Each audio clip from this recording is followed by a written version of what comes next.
आज कोल्हापूर शहरातल्या ऐतिहासिक अशा छत्रपती शिवाजी महाराज चौकात हिंदू राष्ट्र जागृती आंदोलन हे जे आयोजित केलं आहे त्याचा एक प्रमुख उद्देश असा आहे की 14 तारखेला म्हणजे उद्या नेटफ्लिक्सवर महाराज नावाचा एक चित्रपट रिलीज होतो आहे। या चित्रपटामध्ये आमिर खानचा मुलगा जुनेद खान याने मुख्य भूमिका साकारली आहे आणि या चित्रपटाची जी पटकथा आहे तर ही इसवी सन 1862 मध्ये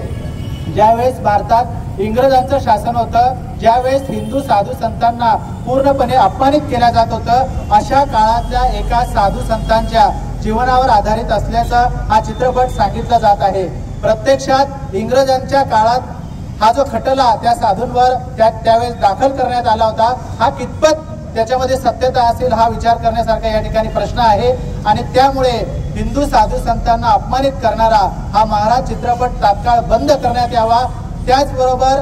यशराज फिल्म्स, नेटफ्लिक्स, त्याचबरोबर जुनेद खान आणि आमिर खान यांना सुद्धा यांच्यावर कठोर कारवाई या संदर्भात करण्यात यावी, अशा प्रकारच्या मागणीसाठी आज समस्त हिंदुत्वनिष्ठ संघटनांच्या वतीने या ठिकाणी आंदोलन आयोजित करण्यात आलं आहे।